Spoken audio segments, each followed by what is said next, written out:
আসসালামু আলাইকুম রহমতুল্লাহ বরকাত। কিছুদিন আগে আসিফ মাহমুদ সজীব ভুঁইয়ার সাথে আমার যে একটা হট্টগোল হয়েছে,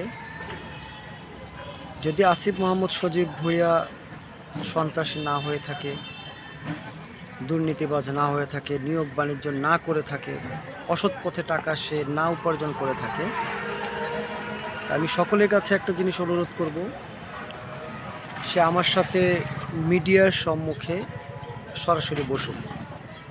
আমি তাকে মিডিয়ার সামনে বাংলাদেশের সকল জনগণের চোখের সামনে আমি তার অন্যায়গুলো, তার অস্ত্রের ব্যাপারে, তার দুর্নীতি করার ব্যাপারে, সে কিভাবে এই পর্যায়ে আসলো, কাদের রক্তের উপরে আসছে, কাদের ব্যবহার করে আসছে এবং কি স্লোগান নিয়ে সেই জায়গা পর্যন্ত বিজনেস করে আসছে নাম দিয়ে, আমি সেটা মানুষের কাছে প্রকাশ করে দেব।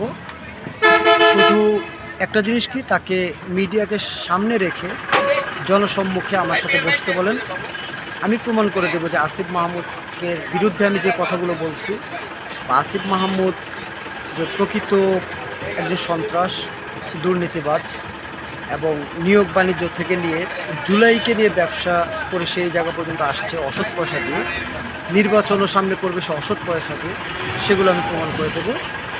আর যারাই আমাকে নেগেটিভ কমেন্ট করতেছেন তাদের উদ্দেশ্যে বলি, আপনাদের যদি এতই তাকে জনপ্রিয় হয়ে থাকে, আপনাদের আসিফ মাহমুদ সজীব ভুঁইয়া আপনাদের জনপ্রিয়তা, আপনাদের প্রিয় মানুষ বা আপনাদের পছন্দের ব্যক্তি থাকতেই পারে, আপনি বাংলাদেশের মানুষ, আপনার মানুষকে পছন্দ হতেই পারে, তো আমার সাথে তাকে বসতে বলেন জনসম্মুখে, মিডিয়াকে সামনে রেখে। আমি সবার সামনে প্রমাণ করে দিচ্ছি যে আমি তাকে নিয়ে যে কথাগুলো বলা হয়েছে সেগুলো সত্যি না মিথ্যা, আমি প্রমাণ করে দেবো ইনশাল্লাহ। আপনাকে বসতে বলেন, কারণ এখনকার সময়ে ডিজিটাল মববাজ, ডিজিটাল ব্যবসায়ী, ডিজিটাল চাঁদাবাজ, ডিজিটাল দুর্নীতিবাজ, তাদেরকে ধরতে হলে মিডিয়ার সামনে রেখেই তাদেরকে উন্মোচন করতে হবে তাদের মুখোশ। আর নয়তো এভাবে কমেন্টে আর এভাবে একা একা কথা বলে কখনো হয় না। তো আমি সবার কাছে অনুরোধ করব, আপনারা সবাই কমেন্টের মাধ্যমে হোক বা যার যার পেজ থেকে হোক বা যার যার স্থান থেকে হোক, আপনারা একটা কথা খালি বলেন, আসিফ মাহমুদ আমার সামনে বসুক, আমি জনসম্মুখে তাকে তার মুখোশ উন্মোচন করে দেব যে সে প্রকৃতপক্ষে আসলে সন্ত্রাস কিনা, সে একটা জুলাই ব্যবসায়ী কিনা।